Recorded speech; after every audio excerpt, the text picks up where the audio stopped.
أعوذ بالله من الشيطان الرجيم. واتل عليهم نبأ ابني آدم بالحق إذ قربا قربانا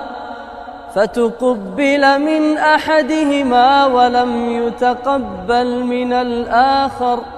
قال لأقتلنك قال إنما يتقبل الله من المتقين لئن بسطت إلي يدك لتقتلني ما أنا بباسط يدي إليك لأقتلك إني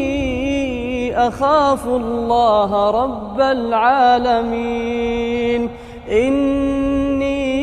أريد أن تبوء بإثمي وإثمك فتكون من أصحاب النار وذلك جزاء الظالمين فطوعت له نفسه قتل أخيه فقتله فأصبح من الخاسرين فبعث الله غرابا يبحث في الأرض ليريه كيف يواري سوءة أخيه قال يا ويلتى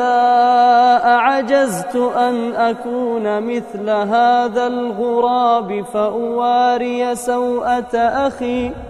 فأصبح من النادمين.